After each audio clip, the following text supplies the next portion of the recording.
করলা খেতে অনেকেই পছন্দ করে না, আবার অনেকের প্রিয় খাবার। এই তরকারিটা একবার যে খাবে তারই করলা পছন্দ হয়ে যাবে। রুটি, পরোটা, ভাত কিংবা যে কোনো খাবারের সাথে এটা জাস্ট জমে যাবে। আশা করছি এই রেসিপিটা তোমাদের ভীষণ পছন্দ হবে। তো ফ্রেন্ডস, আমি তৃপ্তি, আর তোমরা দেখছো তৃপ্তির রসোই ঘর। তাহলে চলো আর দেরি না করে শুরু করে দিই।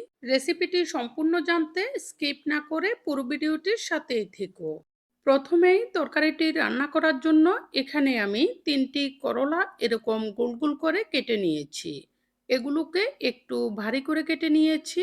শুধু করলা না দিয়ে এর সাথে কিছু আলু দিলে তরকারিটা খেতে বেশি মজা লাগবে, সেই জন্য এখানে আমি কিছু আলু কেটে নিয়েছি। আলুগুলোকেও করলার সাথে মিল রেখে একইভাবে কেটে নিয়েছি। এতে করে দেখতে এবং খেতে অনেক ভালো লাগবে। আর তরকারিটাতে যেহেতু মুগ ডাল দিব, সেজন্য এখানে আমি হাফ কাপ পরিমাণ মুগ ডাল নিয়ে নিয়েছি। এই তরকারিটা তোমরা চাইলে অন্য যে কোনো ডাল দিয়ে রান্না করতে পারবে, কিন্তু মুগ ডাল দিয়ে করলেই সবচেয়ে বেশি মজার হয় খেতে। এখন এগুলোকে এখানে রেখে দিব। আর চুলায় একটি কড়াই বসিয়ে দিয়ে কড়াইটি ভালোভাবে গরম হলে চুলার আগুনটি কমিয়ে দিয়ে এখানে ডালগুলো দিয়ে দিব। এই পর্যায়ে চুলার আগুনটি মিডিয়াম থেকেও কমিয়ে রেখেছি। এখন এগুলোকে নেড়ে নেড়ে ভেজে নিব। এখানে যে ডালটা ব্যবহার করেছি এটি হচ্ছে সোনামুখী মুগ ডাল। এই ডালের স্মেলটা অনেক ভালো হয়, সেই জন্য যে কোনো তরকারিতে ব্যবহার করলে তরকারির স্বাদ এবং সুগন্ধটা অনেক ভালো হয়। এভাবে ভাজতে ভাজতে যখন ডালগুলো হালকা লাল মতো হয়ে যাবে আর সুন্দর সুগন্ধ উঠবে, এ পর্যায়ে ডালগুলোকে নামিয়ে ধুয়ে নিব। এরপর 20 মিনিট মতো এগুলোকে ভিজিয়ে রাখবো। এরপর কড়াইটি আবার বসিয়ে দিয়ে এখানে হাফ কাপ থেকে একটু বেশি পরিমাণ সরিষার তেল দিয়ে দিব। তোমরা চাইলে এখানে সয়াবিন তেলও দিতে পারবে। তেলটা ভালোভাবে গরম হলে এখানে কেটে রাখা আলু এবং করলাগুলো দিয়ে দিব। এগুলো দিয়ে এখানে সামান্য করে লবণ এবং হলুদের গুঁড়ি দিয়ে দিব। তরকারিটাকে পারফেক্টভাবে রান্না করার জন্য আলু করলাগুলোকে সঠিকভাবে ভেজে নিতে হবে। সেই জন্য আমি কিভাবে ভাজছি দেখে নাও। প্রথমে অল্প কিছুক্ষণ এভাবে নেড়েচেড়ে ভেজে নিব। এরপর এগুলোকে ঢাকনা দিয়ে কিছুক্ষণ ভেজে নিব। তবে বেশিক্ষণ ঢাকনা দিয়ে ভাজা যাবে না, তাহলে করলার স্বাদ এবং কালারটা নষ্ট হয়ে যাবে। মাঝখানে ঢাকনাটি তুলে এগুলোকে একবার নেড়ে দিব। এভাবে ভাজার কারণে করলা এবং আলুগুলো ভেতরে হালকা সেদ্ধ মতো হয়ে যাবে আর উপরে লাল লাল মতো হয়ে ভাজি হয়ে যাবে।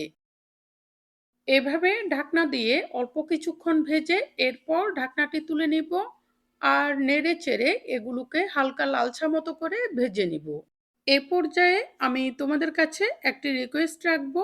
তোমরা যারা আমার চ্যানেলে নতুন এসেছো, সকল ধরনের রান্নার সহজ এবং সুস্বাদু রেসিপিটি পেতে আমার চ্যানেলটি সাবস্ক্রাইব করে রেখো। আর যারা আগেই সাবস্ক্রাইব করে রেখেছো তাদের জন্য থাকছে অনেক ভালোবাসা।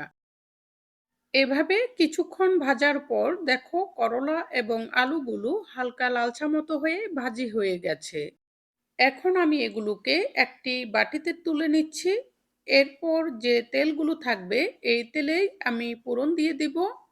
ফোড়নে দিয়ে দিব একটি শুকনা মরিচ, একটু করে তেজপাতা আর সামান্য সাদা জিরা। এখন এগুলোকে নেড়ে একটু ভেজে নিব। ভেজে এগুলো লাল হয়ে গেলে এখানে দিয়ে দিব হাফ কাপ পরিমাণ পেঁয়াজ কুচি। এরপর এখানে দিয়ে দিব 1 চা চামচ থেকে একটু কম লবণ। লবণটা দিয়ে দেওয়ার কারণে পেঁয়াজগুলো তাড়াতাড়ি নরম হয়ে ভাজি হয়ে যাবে। এখন এগুলোকে নেড়েচেড়ে একটু ভেজে নিব। ভাজতে ভাজতে হালকা লালচা মতো হয়ে গেলে এরপর এখানে দিয়ে দিব বড় সাইজের একটি টমেটো, এরকম চিকন চিকন করে কেটে রেখেছি সেইগুলো। এখন এই টমেটোগুলোকেও পেঁয়াজের সাথে নেড়েচেড়ে ভেজে নিব। খুব বেশি ভাজা লাগবে না। এগুলো একটু নরম হয়ে গেলে এখানে দিয়ে দিব ½ চা চামচ আদা বাটা এবং ½ চা চামচ রসুন বাটা।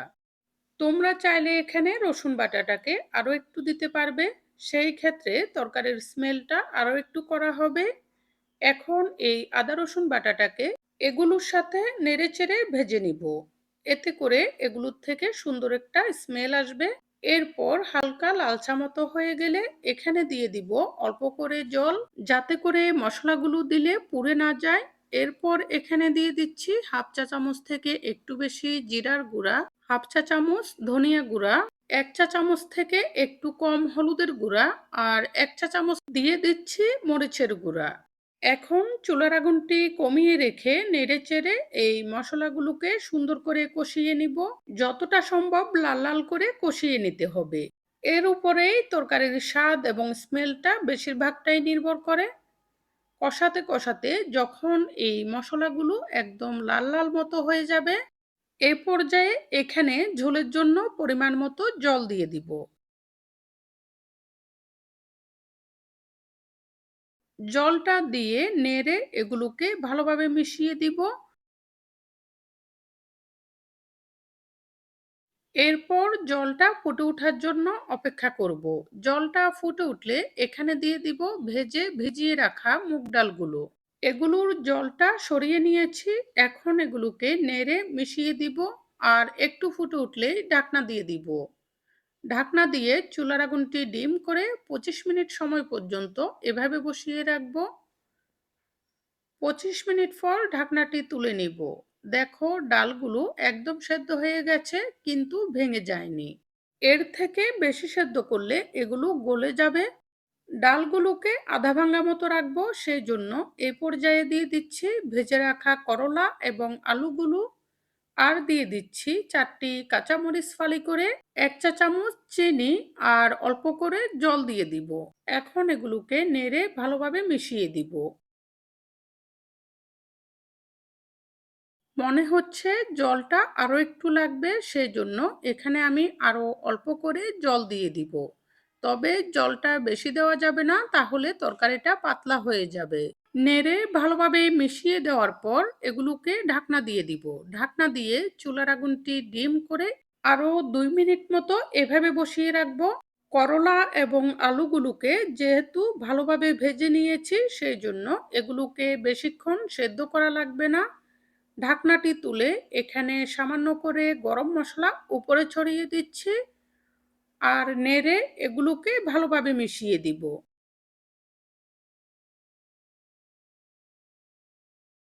মেশানো হয়ে গেলে চুলার আগুনটি একটু বাড়িয়ে দিয়ে এগুলো একটু ফুটলেই এরপর চুলার আগুনটি নিভিয়ে দিব। আর এগুলোকে একটি বাটিতে ঢেলে নিব। কিছুটা ঠান্ডা হলে এগুলো পরিবেশনের জন্য সম্পূর্ণ প্রস্তুত হবে। তোমরা শুধু একবার এই তরকারিটা রান্না করে দেখো। বারবার এটা রান্না করে খেতে ইচ্ছে করবে। আর রেসিপিটা কেমন হয়েছে অবশ্যই জানাবে। যদি পছন্দ হয়ে থাকে অবশ্যই লাইক, কমেন্ট এবং সাবস্ক্রাইব করে সাপোর্ট করবে আরও নতুন নতুন রেসিপি উপহার পাওয়ার জন্য। এই বলে আজকের মতো এখানেই বিদায় নিচ্ছি। পরবর্তীতে চলে আসব নতুন কোনো রেসিপি নিয়ে। সেই পর্যন্ত সবাই ভালো থেকো।